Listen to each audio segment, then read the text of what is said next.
This is one of the most challenging situations for obstetricians, the midwife in the room, and the patient. If we've got a woman who really wants to avoid an instrumental delivery, she's been pushing, and you come in and you say, well, actually, it's been a while, you have run out of energy, you do feel you're at the end of that marathon. Baby's coping okay, but, we need to kind of think about what we're going to do next. And maybe you do offer an instrumental delivery. And she says, no, I really don't want that. Because there's lots of women who the thought of kind of forceps or ventouse is just too invasive, too much. They don't want that. And actually, at that stage, they'd prefer to have a cesarean section.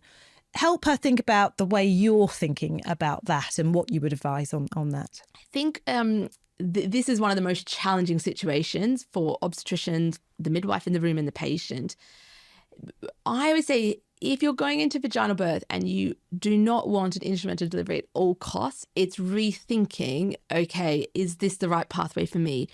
Because there can be those circumstances where, regardless of how long you've been pushing for, baby decides that it needs to come out. Mm-hmm. And there can be a point where actually you cross the line and it's almost unsafe to do a cesarean section versus a lift out procedure. So, if the baby is on view or your baby is so low that actually to raise it back up through your abdomen carries a lot more risks than a simple lift out ventouse, for example.